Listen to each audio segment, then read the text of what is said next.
Centre de formation professionnelle Kaja Sanogo Segukaw fe Dar Salam.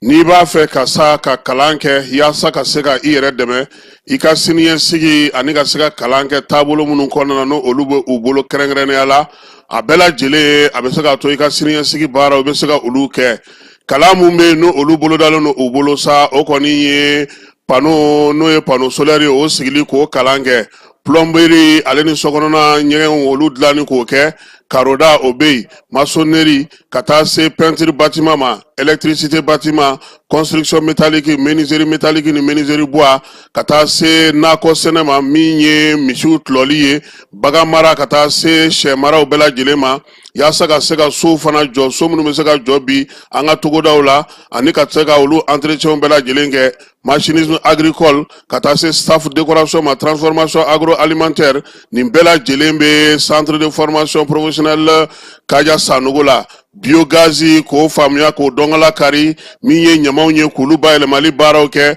fo ka taa se ɲamaw yɛlɛmali ma ka se k'olu kɛ nɔgɔ ye nɔgɔ min bɛ se ka mago ɲɛ yaasa ka sigida kɛlɛli kɛ centre de formation professionnelle Kaja Sanogo ale bɛ nin bɛɛ lajɛlen boloda karamɔgɔ jolenw b'u bolo minnu ye kalan kɛ ka kalan faamu n'u yɛrɛ bɛ se fana ka se ka denmisɛnninw bɛ mun kalan k'u kunna ka se k'a lawaleya teliya la nin baara bɛɛ lajɛlen sigilen don u bolo yaasa aw ka se ka ye nin ko in na sa a b'aw senfa biribiri ka taa min ye segukaw fɛ Medine min ye centre de formation professionnelle Kaja Sanogo ye k'a b'a da bɛɛ lajɛlen tulo ka sa tɔgɔ sɛbɛn kɔni olu daminɛna segukaw fɛ yen min ye don o don ni dimanche sen bɔra la k'a daminɛ nɛgɛ kanɲɛ 8 ka taa se nɛgɛ kanɲɛ 16 ma yaasa aw ka se ka kunnafoni jɔnjɔnw sɔrɔ sa a bɛ nɛgɛjuru sira n'o o ye 76 03 12 23 a bɛ se k'o gosi min ye 66 03 12 23 walama a bɛ se ka bɔlɔlɔ sira fana lajɛ Alassane Traoré min ye 875 ye ka se ka min ye arobase kɛ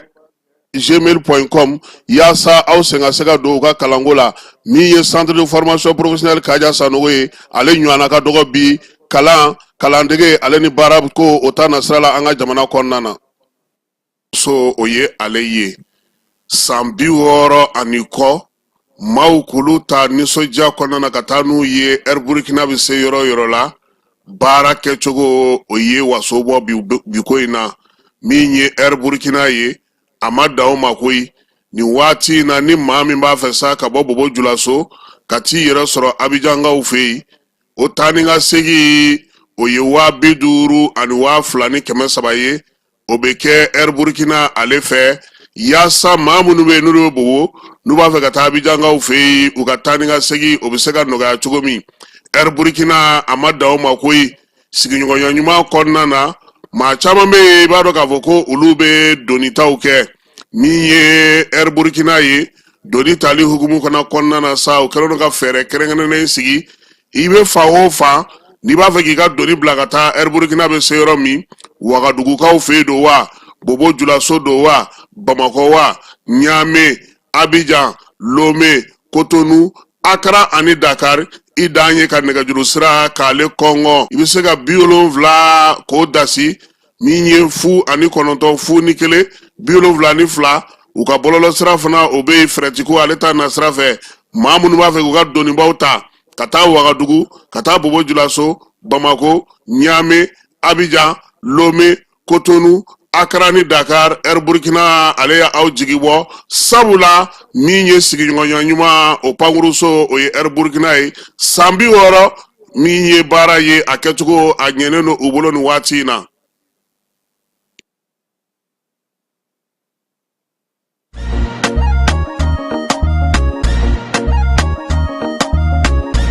bisimila hôtel Lafia la. N'i ko hôtel Lafia wulikajɔw bolodalen don walasa aw bɛ se ka lafiya sɔrɔ cogo min na ani hakilisigi aw ka séjour la anw fɛ Mopti yan. Kɛrɛnkɛrɛnnenya la Mopti Sevare ka kɛ ni kurantigɛtigɛ ye min ye hôtel Lafia Sevare ale ye wulikajɔw boloda ka se ka min ye awa fɛɛrɛ kɛrɛnkɛrɛnnen dɔw ta walasa aw bɛ se ka lafiya sɔrɔ cogo min na aw ka séjour la hôtel kɔnɔna na n'o ye ka panneau solaire installé min ye kurantigɛtigɛ o degun aw kana o ye séjour la l'hôtel yɛrɛ kɔnɔna na. Réservation ka kɛ kabi sisan min b'a to aw bɛ se k'aw ka séjour kɛ k'a sɔrɔ tɔɔrɔ tɛ aw kan degun tɛ aw kan hôtel Lafia. Hôtel Lafia ale filɛ nin Sevare Bangetaba yanni ka se aéroport sirafara ma station laban i kiniboloya fan fɛ i bi jigin o carré fɛ mètre 200 bɔɲɔngo hôtel Lafia ale cokolen bɛ i kiniboloya fan fɛ i bɛ se ka weleli kɛ nɛgɛjuru siraw fɛ 21 42 14 11 76 01 01 98 66 78 72 04 hôtel Lafia référence do.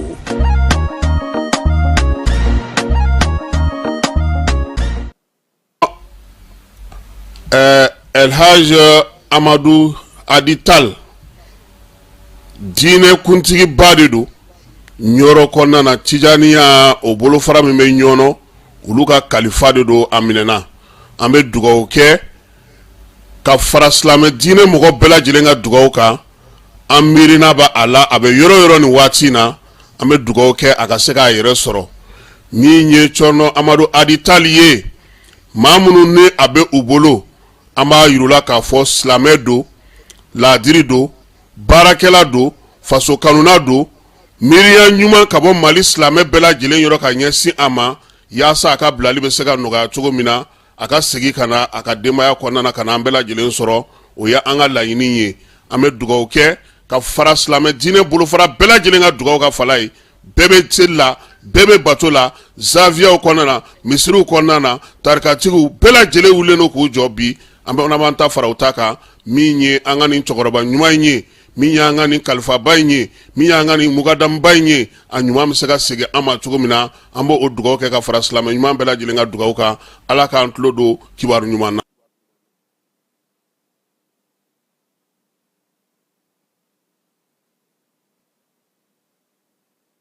Dugutigi ni wari dafara e passe d'a kan ka sira di ne ma. Sunkalo e kunkolo ate dugu wari ko o d'i ma fo dugu ani dugu dun wara t'a de o kɔni kuma t'a la sa e ka sama mɔnɛ to yen i yɛrɛ ta Sita Sidi ka numéro filɛ nin wari ci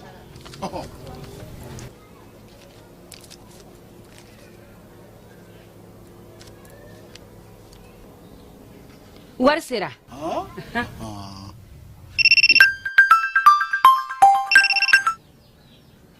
Allo i ye wari sɔrɔ o ɲɛna tiɲɛ yɛrɛ la ko ni sama bɛ maa min ɲɛ ko n komi t'i gosi ngonga sama mɔnɛ i yɛrɛ ta a sɔngɔ ka nɔgɔn ni Mali wari ci sira bɛɛ ye dépôt ye fu ye wari bɛ ci fu ni application ye wa bɔsara ye musaka fitinin ye sama mɔnɛ ji ni courant bɛ sara n'a ye crédit bɛ ta n'a ye sanni feere bɛ kɛ n'a ye sama mɔnɛ nin y'anw maliyɛnw ta ye a y'a si filɛ ka nkalon bɔnda.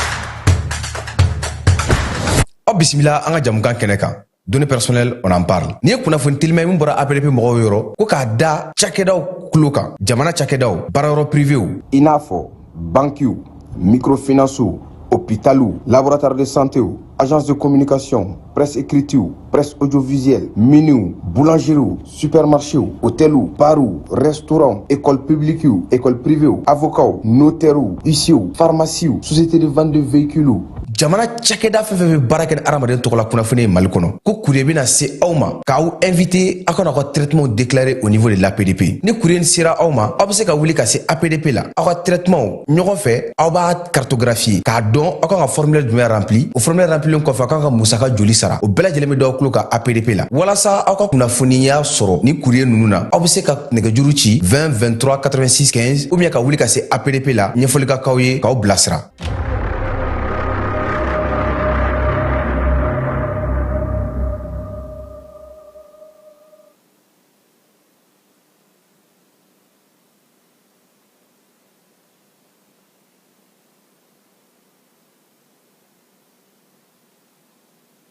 An filɛbaw ni an lamɛnbaw aw bɛɛ lajɛlen aw ni wula.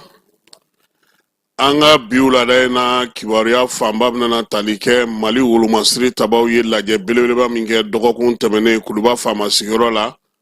Général d'armée Asimi ale ka ŋaniya kɔnɔna na baara taabolo kura keba an ka ŋangari bɛ fo han. Nka wulada in na maa caman nana faamuyali caman sɔrɔ a ko baara kɛcogo la. N'an bɔra ye an ka jamana kɔnɔna na fana wulikajɔ dɔw kɛra Kidali yan fan fɛ wolomasiri tabaw fɛ min bɔr'o la an n'o fana da maaw tulo kan. Nin waati in na samiya bɛ ka sɛnsɛn ka na nɔgɔko kumaw olu daminɛna keba an na dɔ fɔ o la. Burukinakaw fɛ yen fangadaraki min ma se ka sen sɔrɔ an yɛrɛ nin y'a siɲɛ joli n'an yɛrɛ a cayara sa dɛ. Nigeria ale ni Ghana olu bɛ wulikajɔ la sa ka se ka dɔrɔgu ko kɛlɛ. Keba ko papu mun fatura i b'a dɔn a fatura ka joli to a kun wa a tɛ 10,000 bɔ 10,001 ani 500 ko maa min kun a kun tɛ sɔn ka nafolo mara. Amerikɛnw an na taa olu fɛ yen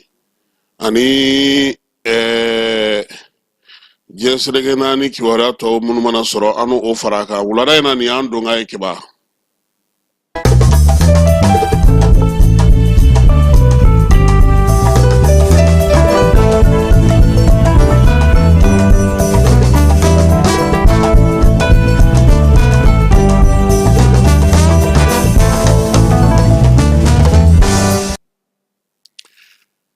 Keba waati bɛ n'a ko kɛcogo don. Mali jamana a ɲɛjɔyɔrɔ anw yɛrɛ kelen tɛ keba. N'i y'a mɛn ko diɲɛ jamanaw bɛ Amerikɛnw bonya keba u ka sɔrɔdasiw nɔfɛ ko don. Chine bɛ bonya a tɛ bonya ko Chine don dɛ a bɛ bonya ko sɔrɔdasi minnu b'a bolo ani kɛlɛkɛminɛn minnu b'a bolo. Irisi bɛ ten diɲɛ jamanaba bɛɛ lajɛlen bɛ ten keba. Tiɲɛ don an ka jamana kɔnɔna na jamanakuntigi mana min mi se kɛ an ka sɔrɔdasiw ye nka waati bɛɛ lajɛlen a n'a ko kɛcogo don a n'a jamana maracogo don a n'a fɛɛrɛw sigicogo don. Keba nin cɛ minnu filɛ nin ye n'o y'an ka wolomasiri tabaw ye kunun ko fo bi jamana in olu de kalenna k'u b'u nin di jamana in kuma ka bɔ olu de kalenna k'u seko n'u damayira ye fɛn fɛn fo ka taa se u nin bɔli ma hali ko o don ko alamisa tɛmɛnen général de corps d'armée Sadio Kamara seginna a kuma kan a ko ni maliyɛnw ma lafiya olu ka baara ma ban dɛ. O cɛ minnu b'o baara kɛ su ani tile minnu bɛ u ka denbayaw bila minnu bɛ u musow bila minnu bɛ bɛɛ lajɛlen to yen ka wulikajɔ kɛ ka cɛsiri kɛ jamana Kidali tɛ Kidali ye Menaka tɛ Menaka ye kɔsa in na dɔw fana taara bila Tinzawatène ka taa se an ka marabolo womisɛnnin bɛɛ lajɛlen kɔnɔna na anw dun ka jamana in ka bon kosɛbɛ. Keba minnu b'o baara la n'an m'olu fo k'olu waleɲuman dɔn an ma k'u ma hɔrɔn ye. Keba bi armée min bɛ Mali bolo ni maa ko ni minɛn hakɛ bɛ yen ni maramafɛn hakɛ bɛ yen ni pankuru hakɛ bɛ yen n'i ko k'i b'a fɔ k'a sɔrɔ e t'a ko ɲɛdɔn i bɛ se k'i kuntilenna ni hakilina de fɔ n'o tɛ bi labɛn min kɛlen don bi baara minnu sigilen don sen kan bi wulikajɔ min bɛ sen na bi a bɛ maa nisɔndiya. Keba i b'a ye jamana caman bɛ yen bi olu tɛ se ka kuma sugu dɔw ta ka ɲɛsin Mali ma tuguni ko caman tun bɛ yen n'o ye ɲɛdɔnna ye olu tɛ se ka kɛ Mali la tuguni. Keba bɛɛ lajɛlen hakili b'a la ya k'a fɔ don min na Niger ka ko wulila Mali de wulila k'i jɔ ko ni se kɛra Niger ma an k'a bila u kun na k'a fɔ ko se kɛra Mali de ma. Keba maa t'i dafa mugujala na n'a ɲigin ji t'i da dɛ. A so a n'a tɔw u ye baara minnu sigi sen kan u na waati ni bi cɛ an ka jamana ni jamana wɛrɛ cɛ sira ɲɛnabɔ baaraw la an ka jamana yɛrɛ bankun kan jamana kɔ kan minɛn ni fɛn minnu donna maa si t'a dara wuli dɔn nga keba ye minan san cogo cogo iye wari don ko la cogo cogo cɛden minnu bɛ n'olu ni laminen tɛ n'olu jɔlen tɛ u jɔyɔrɔw la n'olu m'a dɔn k'a fɔ u bilalen don baara min na o ye min ye n'a dusukunkɔniya t'u la faso yɛrɛ kumabɔli t'u la a ka gɛlɛ baara ka sɔrɔ min tun bɛ keba n'a bɛ fɔ o ma ko ka danaya kɛ i yɛrɛ la k'i jɔ i kolo la ka kɛlɛ kɛ o min kun y'an jɛ waati caman o de an b'o de kɔnɔna na bi o de la Mali sɔrɔdasi i t'a bolitɔ ye i tɛ kan citɔ ye i tɛ ko caman bɛ yen o tɛ se ka ɲɛ sɔrɔ sabula sɔrɔdasiw yɛrɛ y'a dɔn bi k'a fɔ jamanadenw b'u kɔ bi u b'u kɔ sini wa o dɛmɛ in o tɛna kɔ tigɛ sabula u bɛ ka baara min kɛ a ka di jamanaden camanba ye bi minnu bɛ k'u senkɔrɔma don su ani tile keba jamanaba bɛɛ lajɛlen kɔnɔna na kɛlɛdagatigi o bɛ yen an ko ma yan ko baro kɛlɛtigi ale ye chef d'état-major a ka danga ye e yɛrɛ tɔma ye keba sangare aw fila bɛɛ lajɛlen ye fila ye sanga dɔ in ye bɔbɔ ye dɛ keba alamisa tɛmɛnen Asimi de ye a fɔ Sadio Kamara ɲɛna général de corps d'armée ko ne ko i tɛna n'i ka cɛdenw bɛɛ ye wa gouvernement mɔgɔ dɔw bɛ an k'olu fara an kan an k'an sigi an ka baara kɛ baara minnu kɛra ka tɛmɛ an k'olu kimɛ dɛ a ye mun ni mun kɛ majɛ jumɛnw kɛra an ka maaw kɛ seere ye baara min bɛ sen na an bɛna na taabolo kura min boloda yaasa dugudenw ka lafiya an k'o fana sigi sen ka keba Asimi ye kuma dayɛlɛ Sadio ye kuma ta keba ɲɛfɔli fɛn fɛn bɛ yen n'o kɛra baaraba la ale y'o fɔ Sadio ka kuma a nana dafa ni baro kɛlɛtigi ta ye yaasa ka Sadio sinsin k'a jira k'a fɔ ani a ka ɲɛmaa bɛ ɲɔgɔn kalama keba baara in bɛɛ lajɛlen bɛndɛgɛmɔlen ka ban tuma min bɛn kɛra min ka keba nin sɛbɛn in ko n'a taabolo kama an tɛna an da don a la nka n'Ala sɔnna a ma maaw bɛna n'a ye ko yɛlɛma bɛna don kow la dugu caman kɔnɔ yɛlɛma bɛna don kow la marabolo caman kɔnɔ kɛlɛ kɛcogo wulikajɔ kɛcogo fɛɛrɛ kɛrɛnkɛrɛnnen minnu sigilen don sen kan duguden minnu bɛ weleli la su ni tile an ka sɛnɛkɛyɔrɔ an ka baganmarayɔrɔ an ka nin kɛyɔrɔ nin bɛɛ lajɛlen keba a bɛɛ lajɛlen fɛsɛfɛsɛlen don hali hakili tɛ womisɛnnin minnu na u y'a bɛɛ lajɛlen da tɛmɛ la k'a tɛntɛn ka taa se fɔ a dan ma wulikajɔw u nun bɔli ani u sigili sen kan u y'o bɛɛ lajɛlen kɛ gafeba in keba an ɲɛ sigandira a ma nka an tɛna se ka an da don a la i yɛrɛ b'a dɔn k'a fɔ ko sɔrɔdasiw ka fɛɛrɛw u bɛɛ lajɛlen tɛ lakali nka min y'an nisɔndiya keba se bɛna na kɛ yɔrɔ la yɔrɔ minnu mɔgɔw k'a la k'a fɔ kuma caman qu'est-ce que u ma ɲinɛ anw kɔ anw ka forow an ka kungow an ka babolow ɲinan samiya ni samiya tɔ tɛna na kɛ kelen ye keba baara kɛcogo la ani fɛɛrɛ mun sigilen don sen kan wolomasiri tabaw yɛrɛ ka gun kan bi yanni an ka kuma caya keba an ka taa kuluba faama sigiyɔrɔ la baara minnu kɛra laɲini minnu kɛra an ka jɛ fɔlɔ min ye baro kɛlɛtigi an k'ale lamɛn général de corps d'armée Sadio o bɛ tugu a la.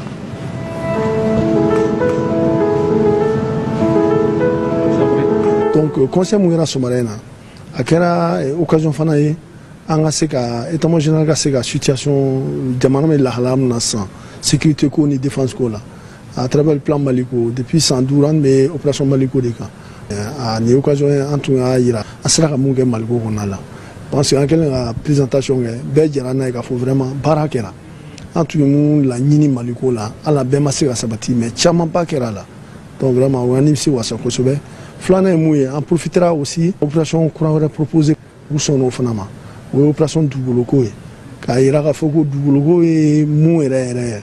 c'est-à-dire que jamana baara kɛra dɛ mais yɔrɔ dɔw jamana yɔrɔ dɔw bɛ yen hali bi f'an ka taa yɔrɔ la donc dugukoloko ye ka baara tɔ lataa ɲɛ pour que jamana sɔsiw ka se ka déployer yɔrɔ bɛɛ pour que administration ka se ka segin jamanadenw ka se k'u sɛgɛrɛ u yɛrɛ ma. An bɔra conseil supérieur la sisan. Ni ɲɛmɔgɔya bɛ son excellence le général d'armée Assimi Goïta, président de la transition, chef de l'État, chef suprême des armées. Tuma ni tuma a bɛ nin lajɛ ninnu sigi walasa an ka fɛsɛfɛsɛli kɛ diɲɛ yɛrɛ gɛlɛyaw kan o gɛlɛya ninnu kɔlɔlɔ jumɛn bɛ se ka se Mali ma an minnu ye finitigilakaw ye an bɛ se ka gɛlɛya ninnu kunbɛn cogo di gouvernement yɛrɛ fana bɛ se ka finitigilakaw dɛmɛ cogo di gɛlɛya ninnu kunbɛnli la donc an ye olu jateminɛw kɛ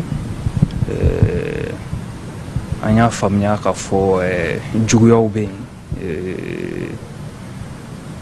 mɔgɔ dɔw bɛ yen jamana dɔw bɛ yen minnu bɛ fɛ k'an ka jamana ɲagami an yɛrɛ bɛ se ka mun de kɛ walasa k'o bali mais fo mɔgɔw k'a faamuya k'a fɔ o juguya ninnu o gɛlɛya ninnu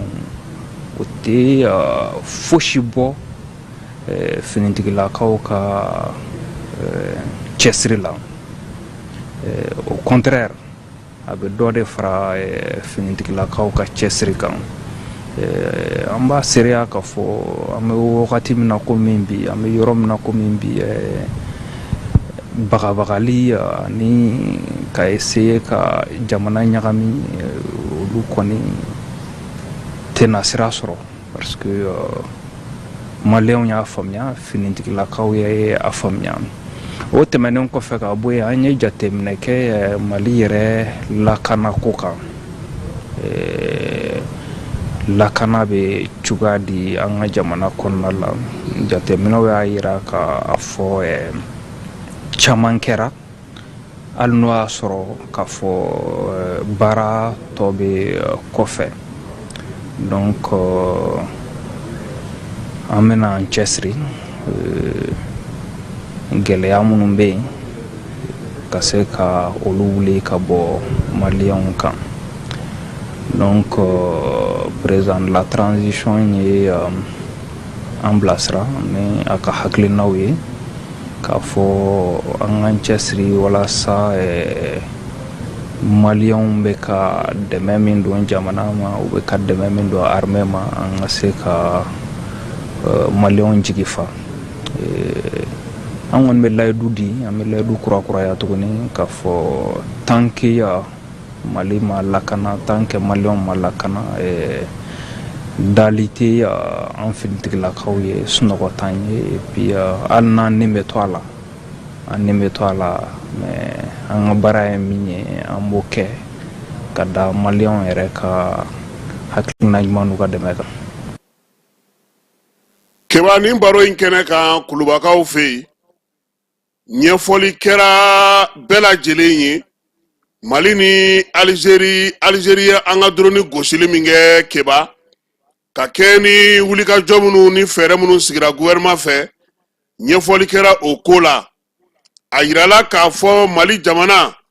a ye laɲini min kɛ ka taa n'a ye Nations Unies na Keba sɛbɛn ko a sera wa sɛbɛn ko a minɛna Mali ale jamana ministre min bɛ n'o b'an ka jamana cɛ sira ɲɛnabɔ kunna ale y'o baara kɛ semoki mun bɛ ni o ye ani Algérie ka état major ye an bɔli o la o baaraw fana olu la tilenna Sadio y'a yira bɛɛ la kɛnɛ ka ye Keba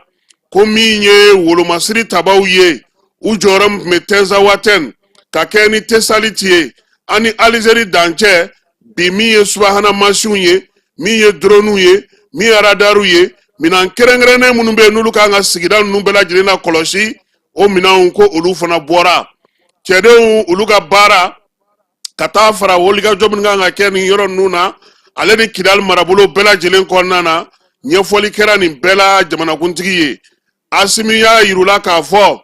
baara min filɛ nin ye u k'u jija a ka nɔbɔ joona sabula waleya minnu bɛ ka kɛ fɛn minnu bɛ ka sigi sen kan ani Mali yɛrɛ fana bɛ se ka fɛɛrɛw tigɛ cogo min jamanadenw bɛ se ka lafiya cogo min dungafagaw ta nasira fɛ ka taa se tajiko ta nasira fɛ maa si kana dɔn k'a fɔ ko min ye Algérie ka daw tuguli o bɛna na ni kɔlɔlɔ min ye an ka Keba nin bɛɛ lajɛlen kuma fɔra fɛɛrɛw fana ɲinina sa ko k'o sigi sen kan min ye Algérie ye jamana min don a bɛ sɔn ko bɛɛ ma Keba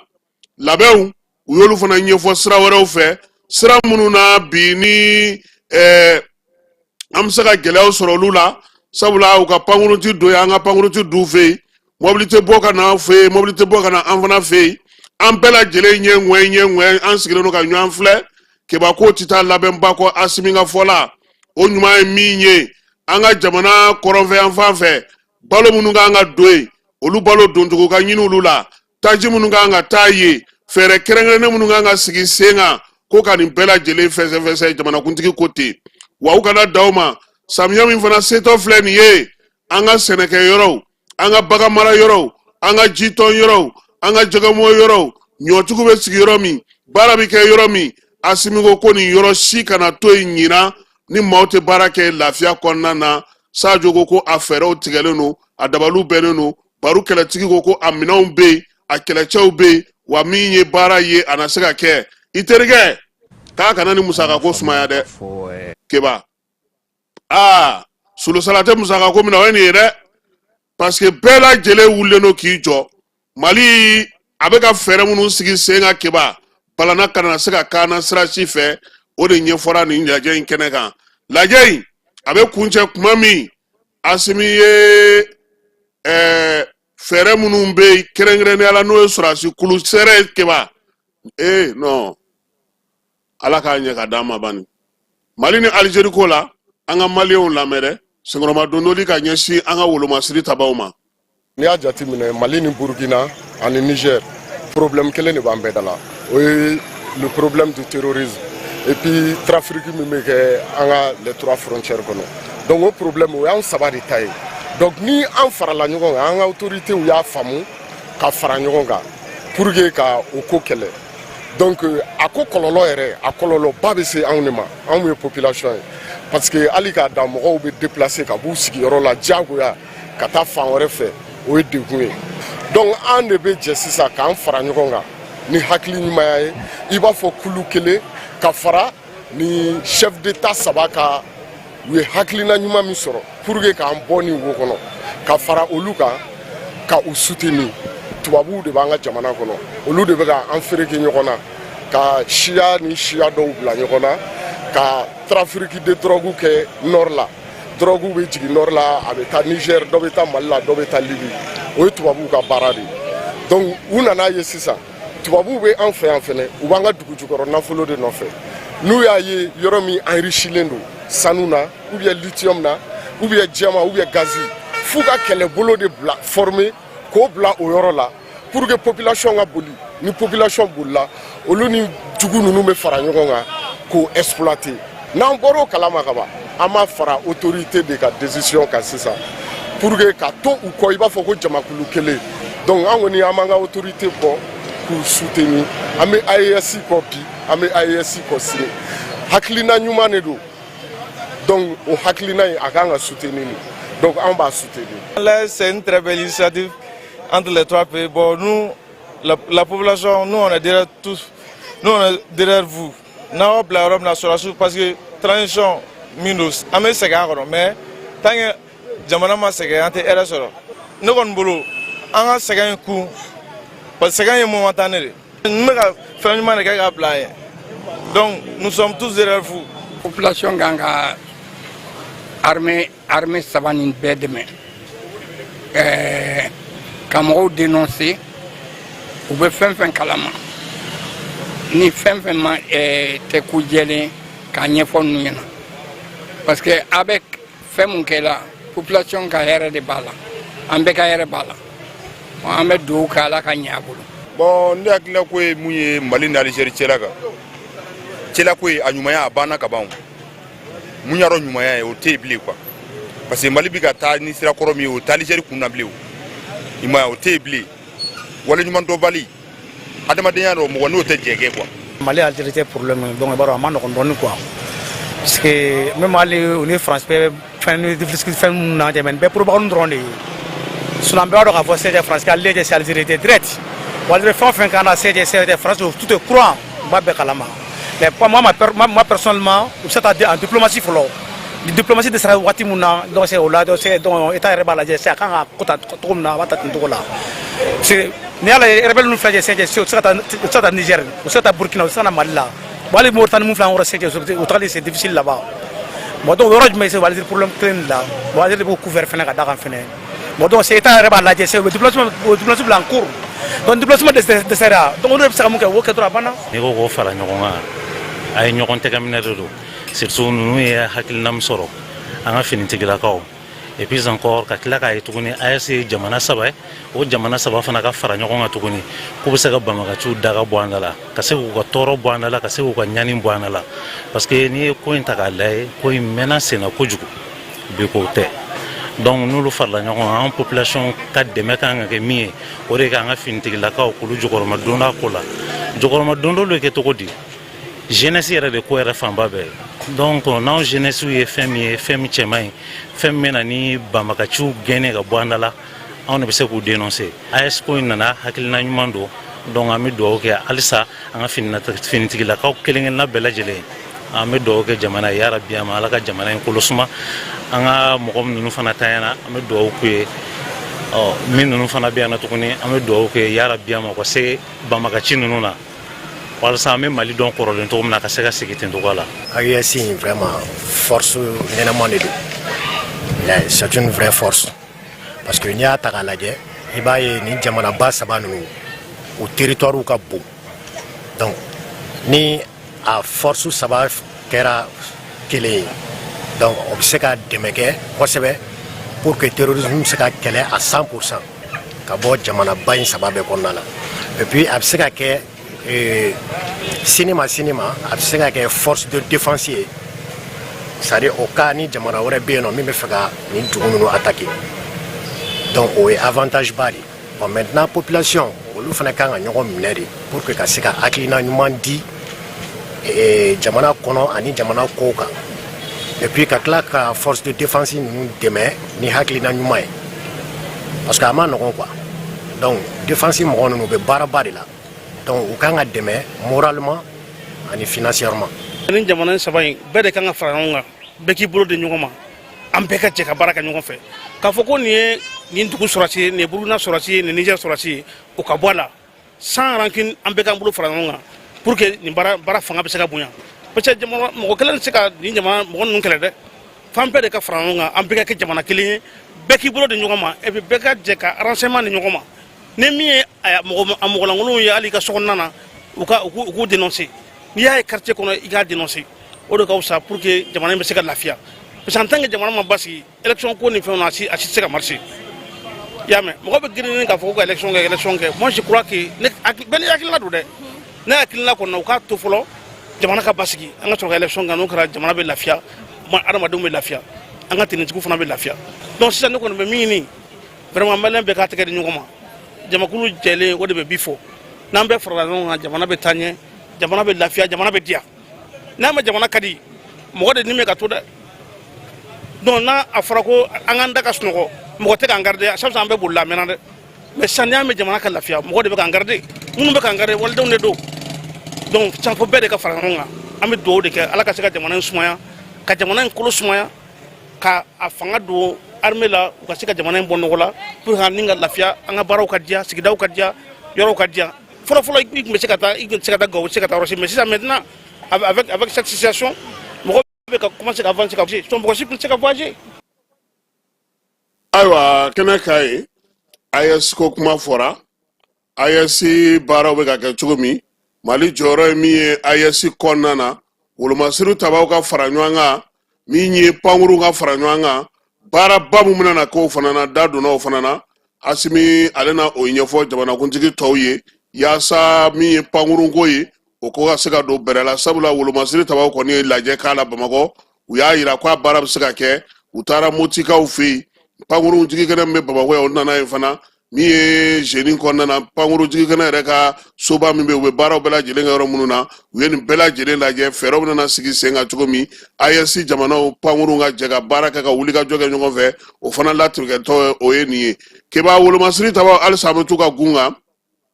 ka kɛ ni kibaruya kɛrɛnkɛrɛnnen sɔrɔlenw ye kibaruya minnu n'u olu dangɛnɛmayalaw ye u y'a yira sa k'a fɔ ko min ye bolimafɛn caman ye n'a b'a fɔ ma ko pick-up olu caman kɔni yira sa Tal Hakadakaw fɛ yen kilomɛtiri 82 Kidal Tesalite ale kɔrɔ ni Kɛɲɛka fɛ min ye Kidal marabolo kɔnɔna na kibaruya ninnu sɛgɛsɛgɛlen kɔfɛ sa kununko sufɛ min ye nin kalo in tile 21 ye wolomasiri tabaw u y'u ka sɛgɛsɛgɛliw kɛ ka taa ye min ye jugu sigiyɔrɔ 3 u y'o de ye su kɔnɔna na sa kununko ka dugujɛ bila wulikajɔ ninnu olu y'a to sa bamanci wɛrɛ juga wale kɛbaa minnu tun b'o yɔrɔw la k'olu bɛɛ lajɛlen bɔ baara la jɛkulu fɔlɔ min tun bɛ sa olu kɔni kun ye mobili 2 ye mobili 2 maa 10 kɛlɛkɛcɛw la terrorisiw la o tun b'o kɔnɔ filanan in sa ale kɔni kun ye u ka taji marayɔrɔ ye min ye o taji marayɔrɔ kɔnɔna sa kɛlɛkɛcɛ 5 fana tun bɛ yen nka min ye yen depo o cili ka tasuma wulila tuma min na o bonya y'a yira sa k'a fɔ ko min ye taji o tun bɛ a yɔrɔ la wolomasiri tabaw y'a yira sa k'a fɔ ko u ka nin kibaruya ninnu sɔrɔli ani u ka wulikajɔ in na sa baro kɛlɛtigi ko k'a b'u fo u ka wulikajɔ kɛcogo ɲuman na cɛsiri ni timinanja yaasa maa maa bɛ yen sa ko kɔni bɛ munumunu salo la kirali kɔnɔna na n'o ti mali armée ye k'olu bɔ baara la ko dɔ bɛna fara o kan u y'a ɲini dugudenw fɛ u k'u mabɔ ni maa ninnu na u k'u yɔrɔma janya u la yaasa baara o bɛ se ka nɔgɔya cogo min na armée ale bolo n'an bɔra o kun ka kɛba an y'a f'i ɲɛna ko nɔgɔko jamana ale 21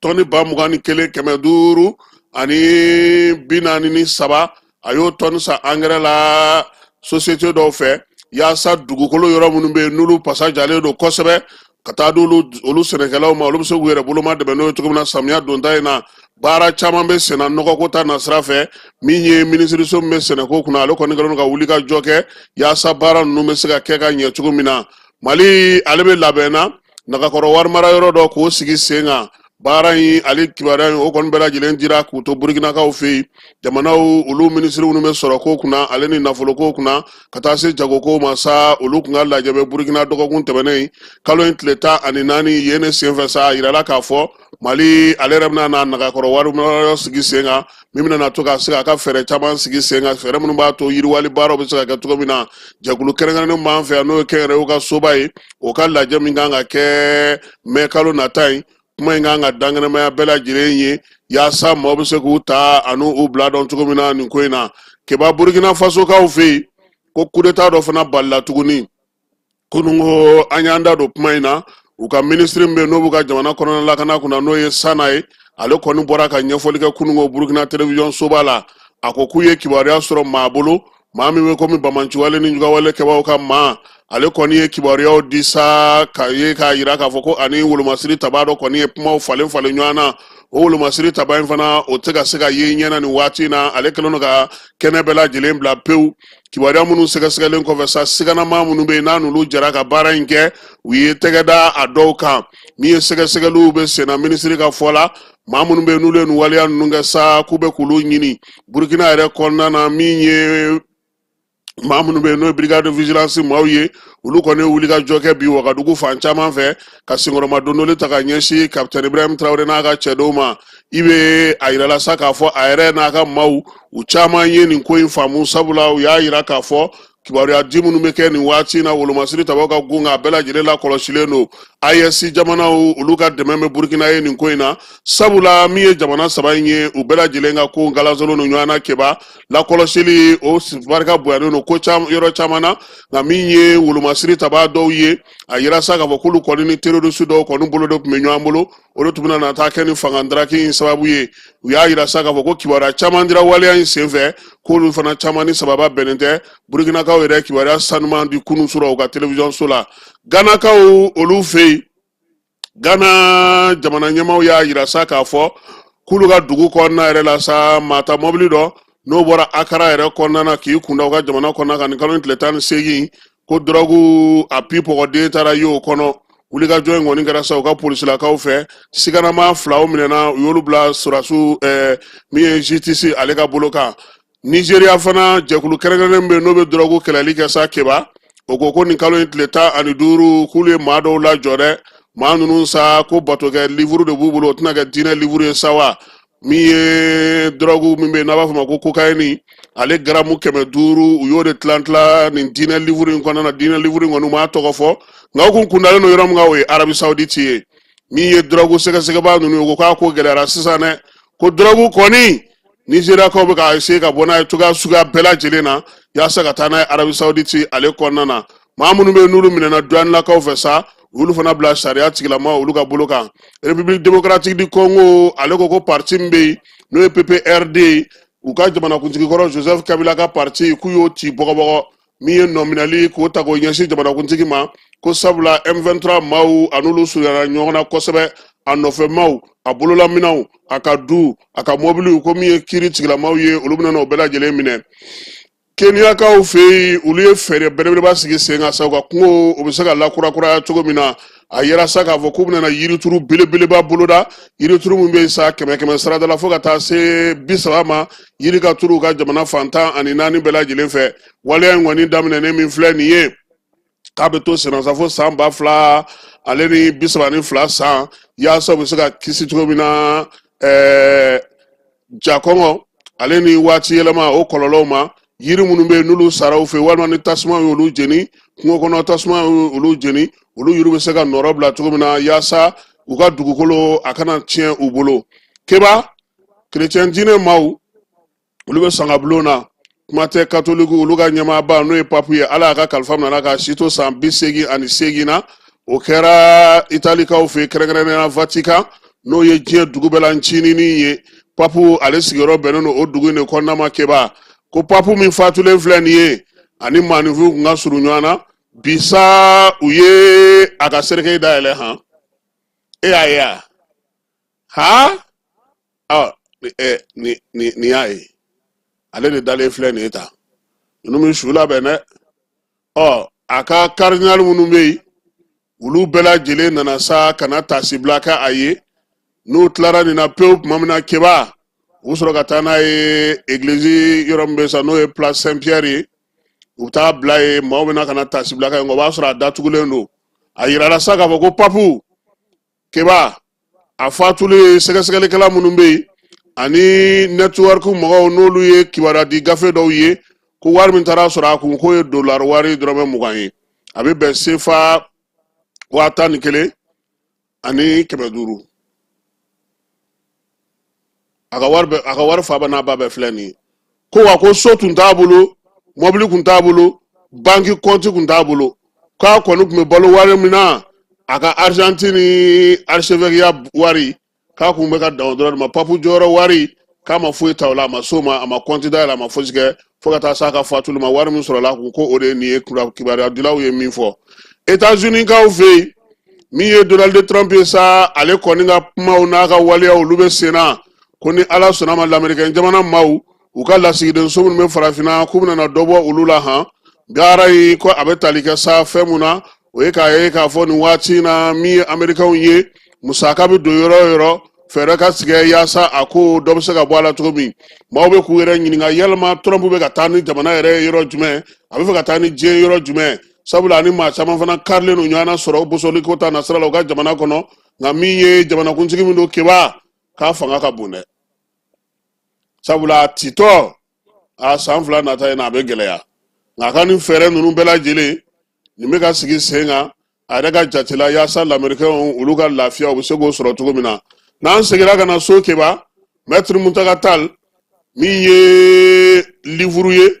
o dilanna ale tɔgɔ la sa o kɛra maa min fɛ sa o ye Mamadu Makalu ye Mamadu Makalu ale livre de sɛbɛn sa ko Maître Muntaka Tall le Phénix Muntaka kabini a bugunatigɛ kabini a ncini segukaw fɛ yen ka na se a ka politiki kow ma a ye baaraba minnu kɛ o bɛɛ lajɛlen o de bɛ gafe in kɔnɔ livre in kɔni bɔra sa édition bonne lecture la min ye Mamadu Makalu ye ale de y'a sɛbɛn avocat a y'o kɛ politiki mɔgɔya a y'o kɛ diinɛ ɲɛmaa a y'o kɛ min ye Sinidi faso yiriwa tɔn parti politique ka taa se a tɔnjɛkulu ma a ye nin bɛɛ lajɛlen kɛ avocat ya kɔni baara bɛɛ lajɛlen a y'o la Maître Muntaka Tall a kanubaw n'a lafasabaw caman olu nana kɛnɛ kan ani politiki maaw ani diinɛtigiw ka taa se dugudenw ma kunnafonidilaw bɛɛ lajɛlen kuma ta kelen kelen Tall ka majamu ka solo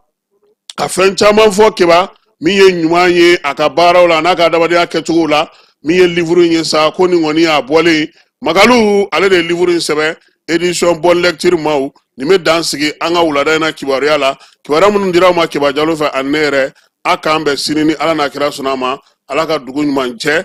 ala ka fajiri ira an bɛɛ lajɛlen ala k'an ka jamana kisi ala k'an ka jamana tanga a k'an bɛn sini ni ala n'a kira sɔnna a ma. bɛɛ lajɛlen ma aw minnu b'a fɛ ka voyager k'a sɔrɔ a ma degun sɔrɔ a ka voyage kɔnɔna na compagnie de transport Somatra u y'a kanu ka na ni kari kura caman ye kari minnu dilanna norme kɔnɔna na aw ka lafiya kama a suspension wo a climatisation a siège wo n'i ye kari jɔlen ye foyi tɛ jigin kɔnɔ i bɛ se ka don a kɔnɔna na cogo min na. Somatra e ka kari Somatra ne ka kari Somatra anw ka kari o hukumu kɔnɔna na kari ninnu bɛ sira ta don ko don Bamako Segu San Moti Kucala ka taa se Sikaso ma Keɲeba Kita o ma ɲina Yoro di Sahel maaw kɔ ka taa se Kolokani Jijeni fo ka taa se Bɛnma ma.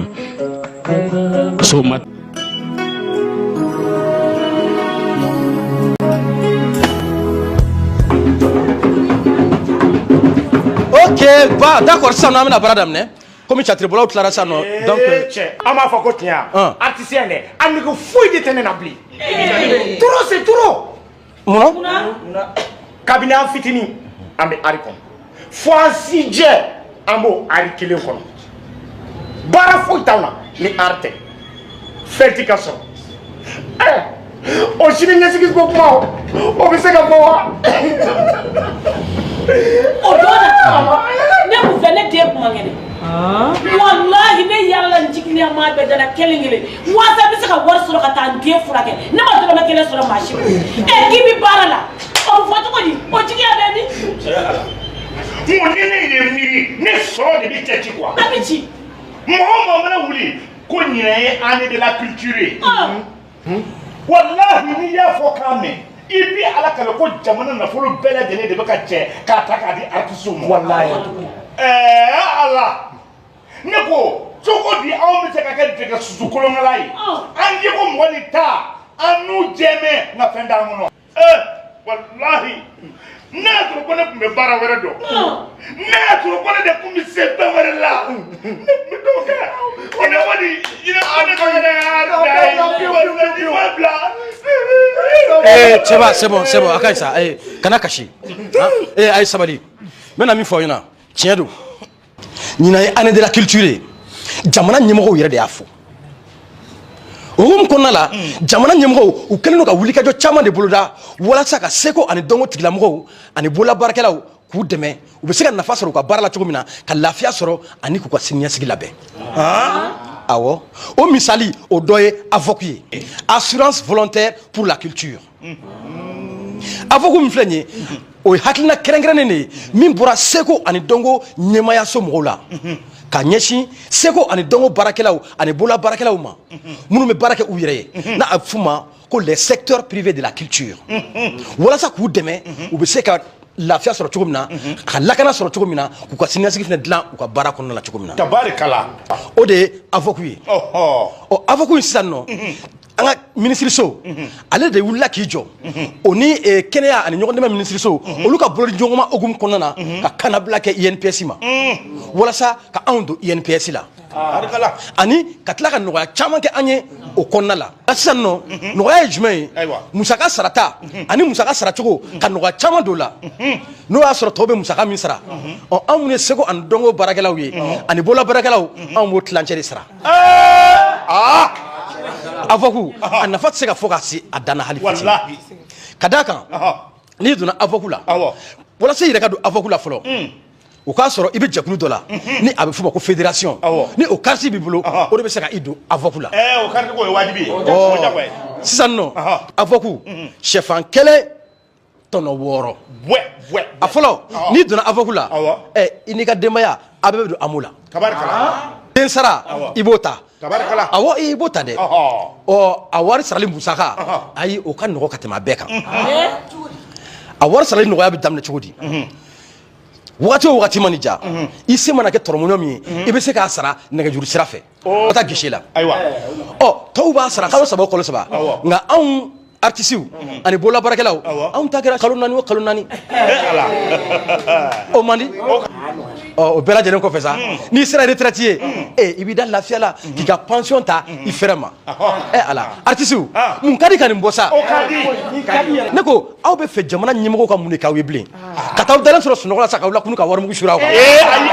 o tɛ faso dɔ ye donc sisan nɔ avocat n'i b'a fɛ ka don a la a ka nɔgɔn i mana kɛ Mali fan o fan fɛ k'e de bɛ jɛkulu dɔ la ni o ye fédération ye ni o carte b'i bolo i b'o ta ka se i ka sigida ENPS la kunnafoni fɛn o fɛn bɛ avocat la u b'o bɛɛ da outlook kan aw bɛ sɔrɔ k'aw tɔgɔ sɛbɛn sa o y'aw donnen ye avocat la o kumana a ma ja sa wa o tuma an tɛ baara kɛ mun na de a ye baara kɛ a ye baara kɛ a y'a ta a y'a ta